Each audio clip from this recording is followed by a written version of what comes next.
Hello and welcome to Beyond Resistance Pod, where we share hard-won insights to build blue power and red communities and start winning. Hey, Jennifer, how are you? I'm fine. How are you? I'm doing well. I'm Sarah Schultz. I forgot to introduce myself, and I'm joined, of course, by Jennifer Austin. And Jennifer, what are you fired up about this week? So it's like I'm gonna qualify this. I'm not a super huge fan of your typical white male, super overconfident politician, which I think we share Okay. that feeling, Yeah. and that's fine. Um, but right now, I am fired up by Gavin Newsom, who is Right. generally not on Wow. my top tier of like politicians that I'm excited about. Mm-hmm. But by God, he's fighting. He's, Mm-hmm. he's using some of their own stuff against them. I love the, MAGA, am I doing this right? And it's like AI pictures of him with muscles and a gun or, I whatever. Like know. I saw one of him on a dinosaur, riding a dinosaur shirtless or something. I don't know, whatever. But Yeah. like my husband's cousin, whom I love, love, love, her and my husband had a conversation that he kind of shared with me that she's like she doesn't like it because she doesn't want us to be like them.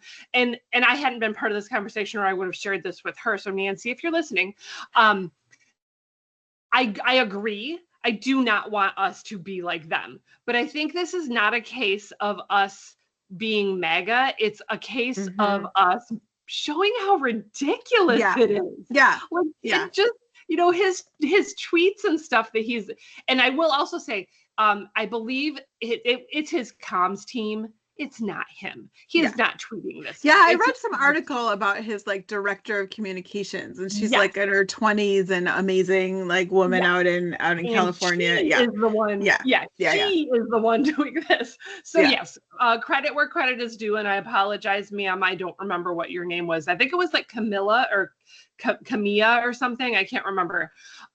Anyway, you're doing a great job, honey, and we love it. I know Newsom's getting all the credit, but hey, whatever. He's the face out front, and that's how it works in politics. That's those of us that work behind the scenes. We know that, and we accept that. We're here to do the work. But yeah, just him really being out there and making fun of it, Uh-huh. but fighting. And Yeah. like they got Yeah. this ballot proposal together in a couple of days. Now they Yeah. probably have been, fiddling with it for a couple of weeks, knowing what's going on. But even if it took 2 weeks, 3 weeks, that shows we can freaking do hard things. Yeah. We can do it, and we can do it fast, and it does not have to go through every purity test before we take action. Exactly. That's so important. And every purity test, every poll test, every word being, Yeah, scrutinized. make Um, the message so meaningless that it's just, yeah. a bunch of vague collection of words. Yeah. Exactly. Same. I'm not a fan of like giant egos, right? But I think Mm-hmm. it takes a giant ego, and Governor Newsom, and supported, of course, by his team, but he had to decide to go for it and go in this Yeah. direction. It takes that sort of fire to fight fire, and I'm here for it. I'm totally here Yeah. for it. And the folks that say like we don't want to be like them, like aren't necessarily thinking about it a couple layers deeper, right? Because Yeah. this is what sarcasm is about. Like Mm-hmm. sarcasm is about like portraying what's ridiculous that's going on in a way that feels like truthful, right? Yeah. But it has a nugget of truth, and it does like identify and highlight just how ridiculous Yes. everything is right now coming out of this administration. I was thinking the other day that I'm just going to start saying, thank you for your attention to this matter, like I all the know. time. Like I'm going to be like, I'm going to be in the grocery store, and they're going to be like, hey, thanks for the groceries. And I'm going to be like, thank you for your attention to this matter. It's just going to become part of like Uh-huh. everything, Yeah. because it's ridiculous, but like throwing that ridiculousness back, and instead of like sitting here on like a high horse being like, that's so ridiculous, and that, Mm-hmm. that's all that we do. This tactic of like throwing the ridiculousness back and watching the MAGA base like react to it. I Yeah. saw this image, I think just this morning, of like Newsom like surrounded by like Hulk Hogan and like Tucker Carlson Tucker and Carlson and Kid Rock. It was Kid Kid Rock, Rock right? was And the he other looked one. like Like, and all they like had hands on Jesus, him. like yeah. Yeah. And then Yeah. like the MAGA base just was like, this is blasphemy, it's terrible, you know? And it was just like, what your hypocrisy is showing, because Yeah. like literally months ago, after the Pope died, Trump retweeted a picture of him as Pope. So if that's not blasphemy, then Yeah. like what is? And so And now it's they know how I felt when they had pictures of Trump as Captain America. I literally, that made me so angry. I know, right? That's blasphemy if you ask me. But the it's like in this day and age, it's like this big reaction, that this thing that we need to do in this like space to not just like talk about a thing and call it ridiculous, but to like show the ridiculousness. Like that's what we have to do. And I'm also fired up and glad that Governor Newsom and his team are kind of agreeing to do that stuff. Yeah. So And he's yeah. been on like every podcast I listen to. I'm like, oh, good, I get to hear Gavin Newsom again. But not everybody listens to every podcast like I do. Some people only listen to one, normal people. So like, I'm glad he's going on all this stuff. And that's something we're going to talk about today. Communication is it's not a one-time thing. And he understands that. And like any politician really, and he's saying the same things over and over, same lines. It feels really practiced to me because I've heard it so many times now. But like to one person that maybe hasn't heard it before, I mean, that's what you do in politics. You repeat and you repeat and you repeat. Yeah, absolutely. Well, I'm also fired up about that. The other thing that I'm fired up about is this like, it's a story that's not getting a lot of press, but it's just like hitting me in like all of the tender places, which is a story about Pete Hegseth tweeting and sharing information and videos of this pastor who advocates for women to basically have no rights, right? Yeah. Not have the right to vote, not have, basically bodily autonomy and all of that stuff. And it's, it's one of those examples of like, this is the Secretary of Defense. And he is literally supporting this ideology, and we're not even talking about that, and that's the thing that's just killing me, is like any other space and time, this would be career ending, or it should be, right? And here we have it showing up now in this wild and outrageous time, and nobody's really like elevating that, or calling for this man's, resignation or whatever. And the undercurrent of all that is like normalizing this ideology, this behavior, this way of thinking, so that, when it comes time to like actually strip the rights of women more than they already have been, then, that will feel normal, right? And so I'm pretty fired up about that, and not only the story of it, but like the lack of reaction in the world to it, because it's like pretty outrageous to me.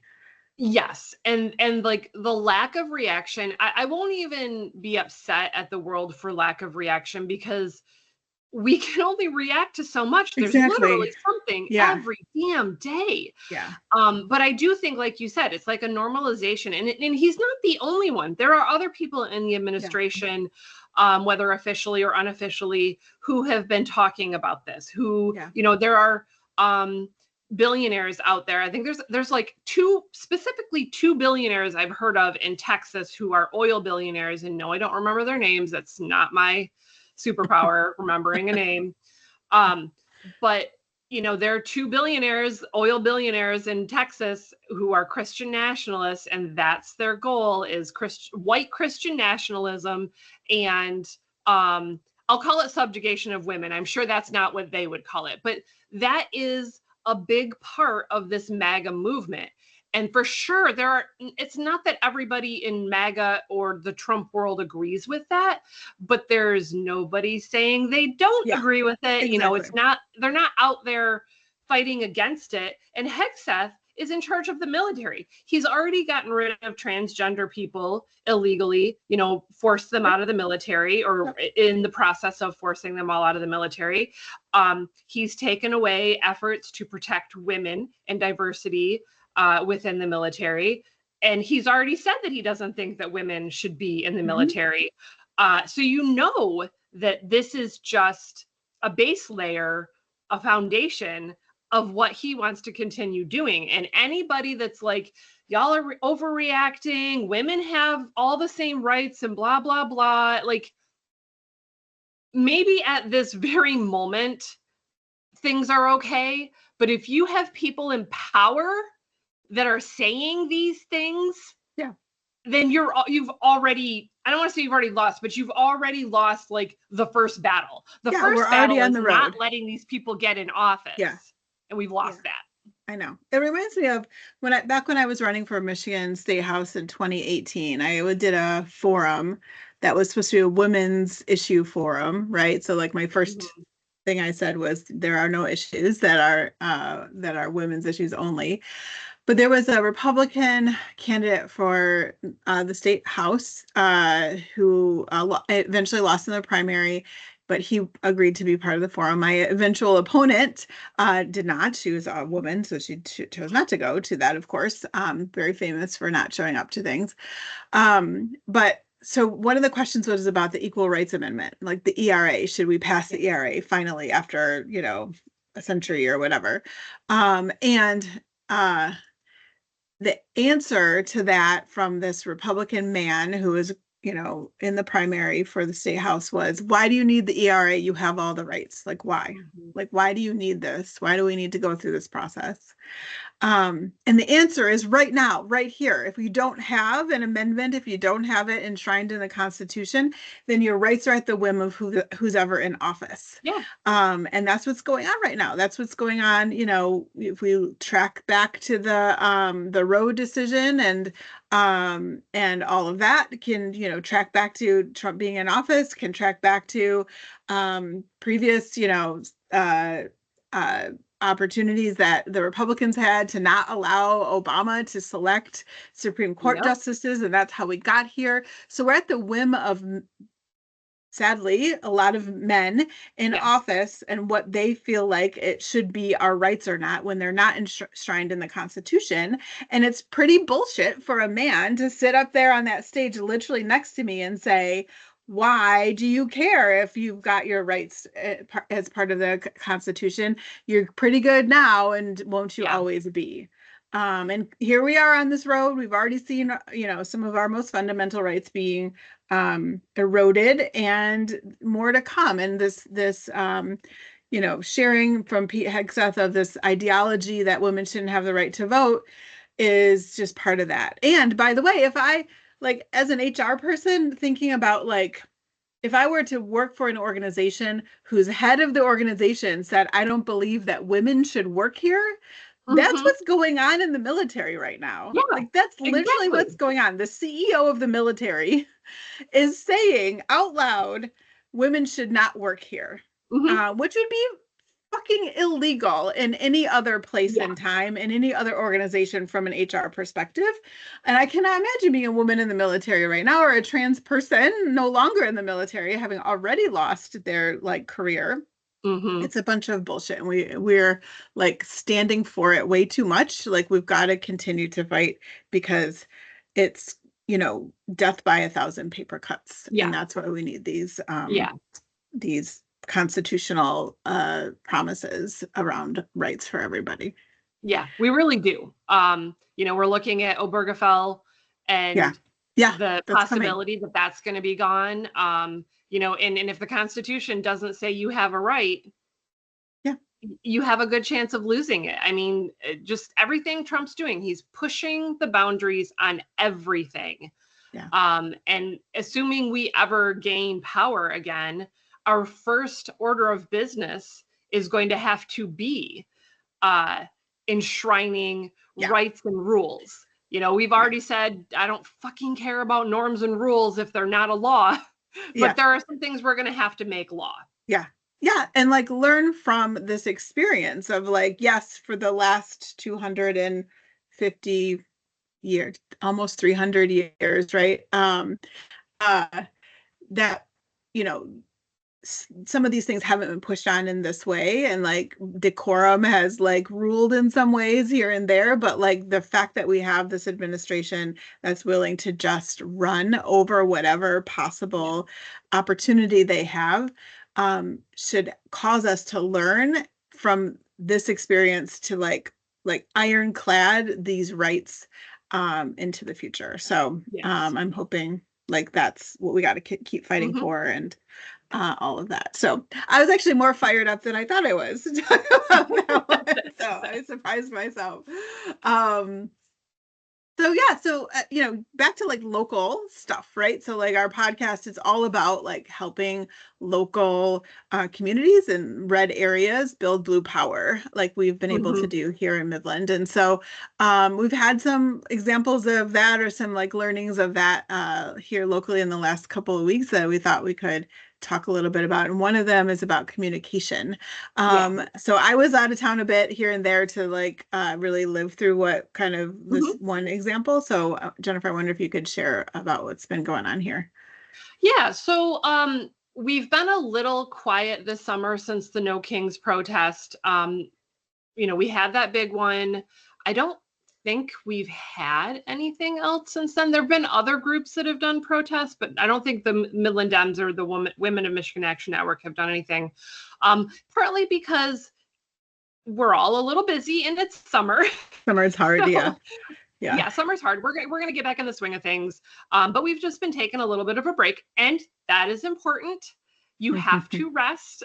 But moving on to the topic that we want to talk about. So someone we knew started, they wanted to do a bridge protest, which is exactly what we've been saying. Hey, if anybody wants to do this, go ahead. Let us know. We'll help you in whatever way possible, because a lot of this stuff does not require massive organization in terms of how to do it. The thing it does require is communication. So someone we knew planned a protest. I did know about it. A lot of people didn't. I didn't know about it at all. Yeah, and a very small number of people showed up to it. And then another friend of ours posted that she was, and she's a little bit like, she posts things in a funny, sarcastic way. So I don't know how much of it was sarcasm. You know, I can't always read with her exactly where she's going with it. But one of the things she said was she was just disappointed that there weren't that many people at the protest. Which is understandable. Like that is when I'm planning a protest, that's like my biggest thing is what's the number going to be? What's the number going to be? And are you always afraid that nobody's going to show up? I'm always like terrified that literally nobody's going to show up. Like in like the 5 or 10 minutes beforehand, I'm like, I can't even crawling out of my own skin worried that no one's going to show up. And usually people show up. But, they always do. Yeah. So, but the thing that I, you know, commented on this friend of ours post, and I tried to do it as gently as possible because I knew what she was saying and I didn't want to like look like I was like fighting with anybody, but it's communication. Nobody knew about this particular protest, or very few people did. And even some of the ones that did know about it, they just weren't able to make it. That's how protests work. You plan a time and place, and sometimes it just doesn't work for everybody. And I would love to really sit down with more people that want to plan these things, because the amount of work it takes to do this sort of communication. I mean, I'm in charge of the Midland County Democratic Party's email list. So I send out numerous emails. And even if I send out an initial email that talks about the event, and then when I send out other emails that are for other things, if you keep going, it's that event is still in there. So, you know, you might have an email about this one thing and there's 3 more things below it, just because I'm just taking the chance somebody's going to see it. And then at the bottom of the list, or the bottom of the email, we keep a list of all of the upcoming events for like the next month. And then on our website, we have somebody that updates those on a calendar. And then We post it on our Facebook page, and we have a private group that we posted in the private group, and we start a Facebook event, and we go through and like physically invite people. So that's like a reminder to them, oh, hey, this protest is going on. And then we do it all over again. I mean, it's just like over and over. And I do all that. And then, like, for example, Allison, who's on the Women of Michigan Action Network, they have access to Mobilize. The Midland Dems don't have that anymore. We have another program I haven't quite figured out yet. But Mobilize is like a resource that you post it on there. And then they send emails to people in the community. And like I post it in Facebook groups that are like the Saginaw County Dems or the Mount Pleasant Dems or the Bay Dems or whatever, because if it's something that can go to other communities, that's what you're doing. You're passing it all around. It's not a one-time post and done thing. Yeah, for sure. I mean, and even backing up to that, right? So like before you start doing all the communication, you got to figure out like what's the language that you're going to use? What are we going to call this thing? Where is it going to be?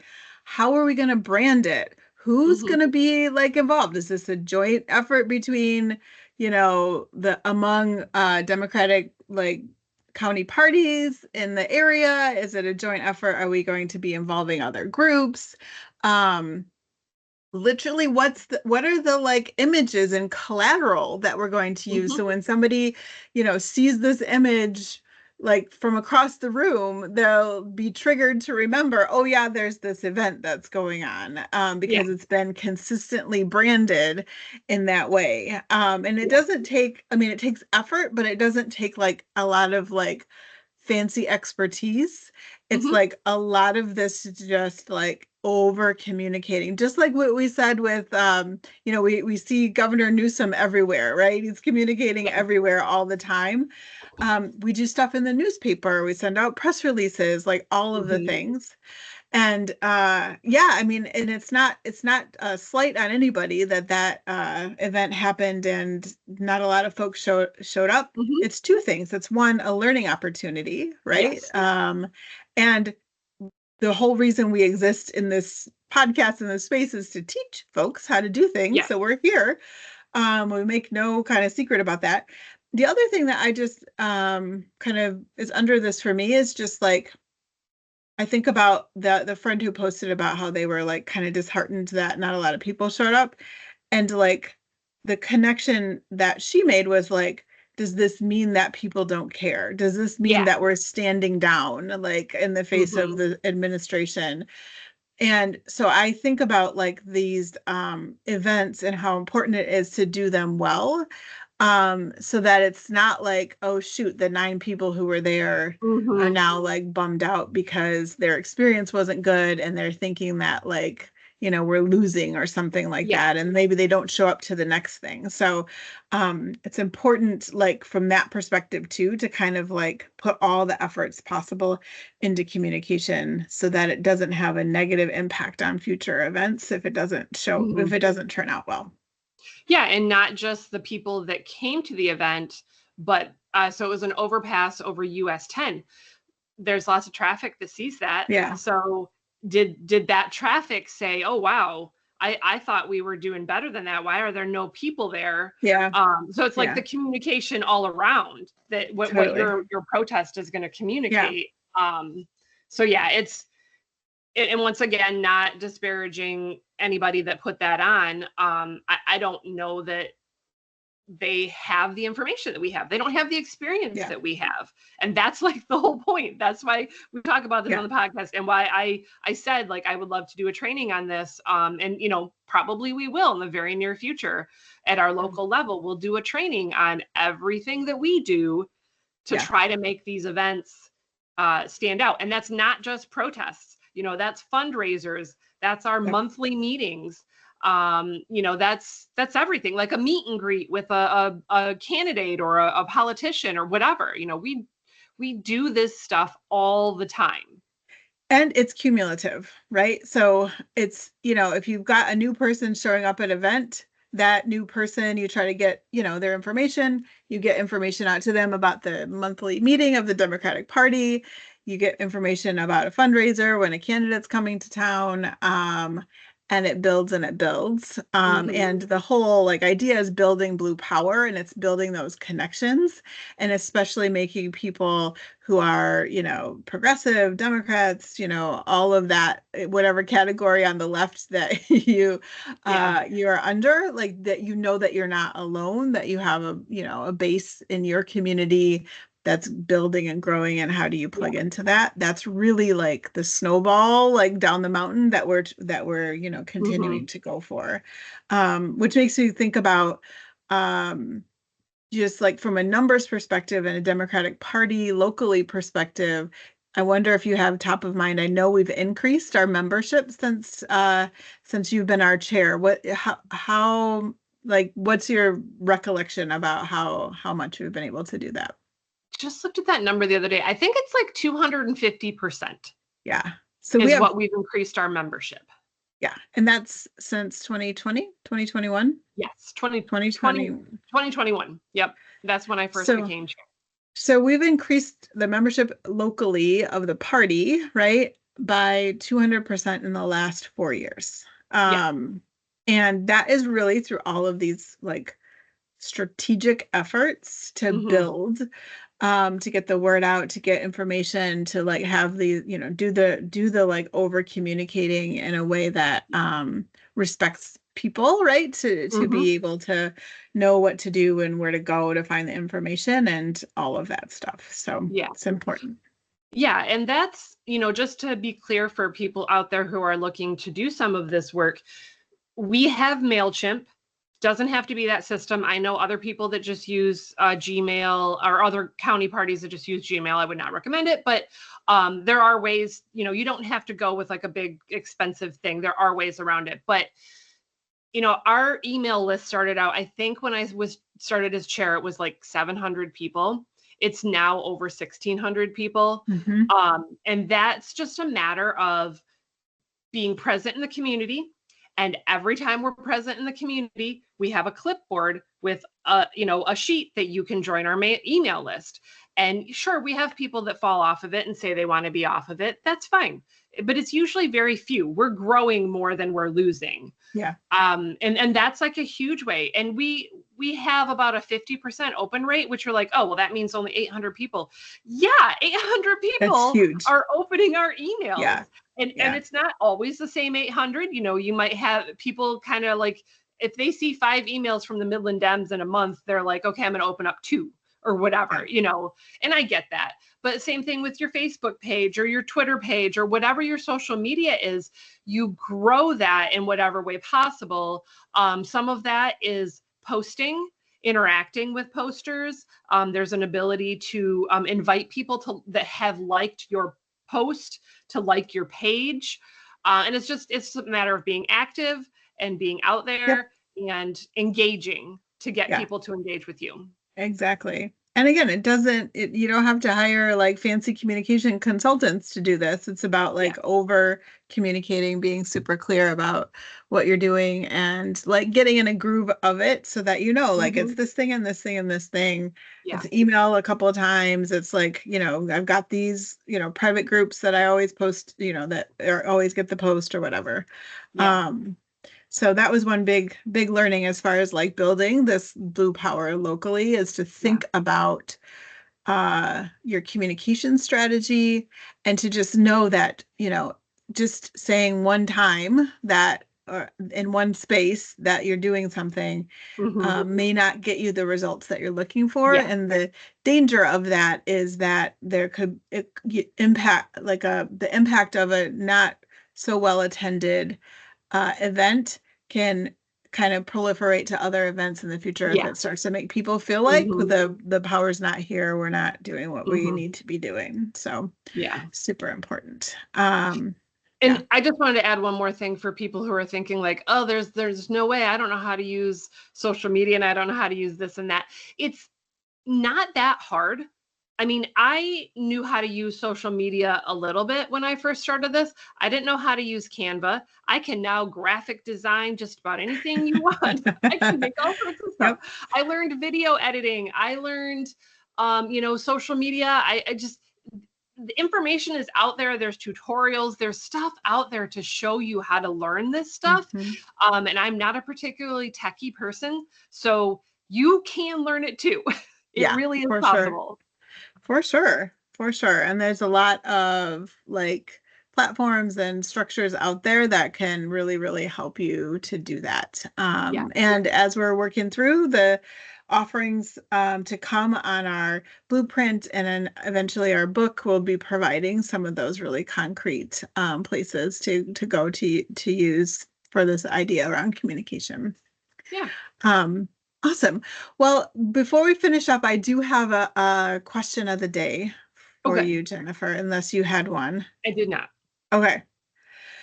So tomorrow's the first day of school. You and I both have seniors this year. It's outrageous. Do you know there's a senior sunrise like event? Okay. No, sort of. Some lady at Kohl's just told my son about it today, and I'm like, Riley, Riley, for my senior, went to a search and rescue academy for like 8 days and just lived out in the woods and learned how to search and rescue for people, because that's my Riley. And he loved every minute of it. He will not shut up about it. So yeah, if you want your kids to be involved in stuff like that, find a Civil Air Patrol near you. But he was gone for 8 days, and they set up this group chat, and all of his friends are bucking his girlfriend. Why is Riley not in this group chat? And she's like, he's in the woods. He doesn't even have a phone. And she's not a senior. What do you want me to do? Yeah, well, I only heard about it from my senior, Ella, this morning, and she said, do you know there's a senior sunrise? And I'm like, oh, I didn't know that. She goes, yeah, but I'm not getting up that early. I'm like, okay, fair enough. But it's just so exciting that that I don't know, it's like the senior stuff is starting up, and making that group of folks feel special. So my question, not really related to seniorness, but I'm just thinking a lot about school and the school experience, and I'm just curious about what your favorite subject in high school was. Oh, history. For sure. Oh, yeah. Okay. I loved a lot. I mean, I had architecture classes. I loved those. I had art. I had choir. Like I loved English, but history is by far my favorite. That's awesome. I don't know if I would have guessed that. I think. Really? Oh my gosh, yes. I mean, history books, like nonfiction books about history, oh gosh, I love it. Everywhere I go. When we were on the last time we went to Colorado, I bought a book on the women of the West, like history of women out in the West. And that's what I always try to do, is especially if it's history, true, and about women. That's awesome. That's so cool. Well, my favorite subject in high school was English. I totally I went, so it was like some kind of combination of English and then journalism, because I had journalism class.